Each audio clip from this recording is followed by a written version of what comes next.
Урматтуу депутаттар, азыр Алмаз Сатич дагы замечание алып кетти. Правтех образованиянын ким дедиңиз, өкүлү туруңузчу. Ким, тааныштырыңызчы өзүңүздү. Орун басарлары жок бу. Регламент боюнча атайын жогорку кеңештин ичинде жүрүм туруму, кийим кечек жана башка боюнча норма бар. Бул эмне деген аппарат? Жогорку кеңештин аппараты. Эмнеге карабайсыңар? Өкмөттүн аппараты. Өкмөттүн өкүлү. Бул жер базар бул жер.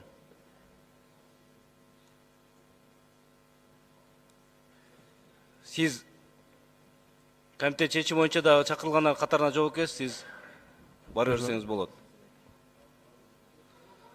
Мирлан Сакбаевич, мен кечирим сурайм, бул боюнча иш алып барабыз.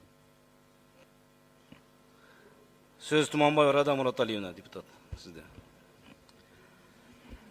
Мирлан Канатбекович, эгер мен сизге азыр ыраазычылык билдирсем, кесиптештеримди кайталап кеткен болом, бирок өзүмдүн атынан дагы сизге сиз баштаган демиргилер тобуна чоң ыраазычылык билдиргим келет мындай мыйзам үчүн. Себеби азыр мына